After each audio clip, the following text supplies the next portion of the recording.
Puis également, ce qui est important dans les startups d'État, c'est deux choses, à mon goût, à mon avis. C'est le code est ouvert, donc là, ça ne vous dit rien, mais en fait, n'importe qui peut réutiliser le code de la bonne boîte. Alors naturellement, il n'y aura pas les données nominatives dessus. Mais si quelqu'un voulait faire quelque chose qui est proche de la bonne boîte, ben, notre code, il est gratuit, il est open source, comme on dit, on peut le réutiliser. Et le second, c'est que tous nos résultats, ils sont disponibles en API, donc là aussi, c'est un petit peu technique. Ça veut dire que concrètement, si j'ai un produit concurrent, et en l'occurrence, je vais citer un produit qui n'est pas concurrent, c'est celui de Pôle emploi. Quand vous consultez les offres de Pôle emploi, vous êtes capable effectivement de dire donne-moi les bouchers dans le 3e à Paris, vous aurez les offres d'emploi, et puis il va récupérer par le biais donc, de systèmes d'API les résultats de la bonne boîte et dire sur le service qui affiche les offres d'emploi, bah tiens, si tu veux, en plus, il y a 15 entreprises qui sont susceptibles de te recruter, ça vaut peut-être le coup de leur envoyer une candidature spontanée. Donc il y a des services, je sais, en région qui réutilisent les données et les résultats de la bonne boîte pour l'afficher.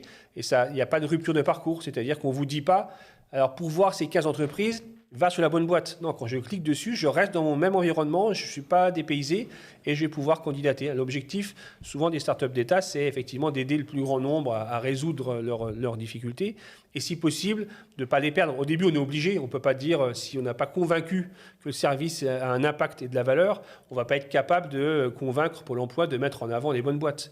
Une fois que ça s'est passé, eh ben, c'est plus facile et puis c'est naturel.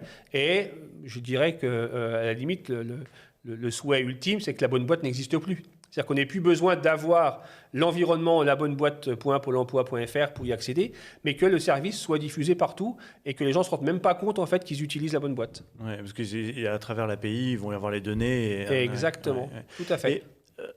C'est marrant cette philosophie du coup, c'est peut-être le côté un peu service public, de rendre justement ça ouvert au maximum, que ce soit utilisé. Alors justement, qui est-ce qui utilise cette API aujourd'hui à part Pôle emploi?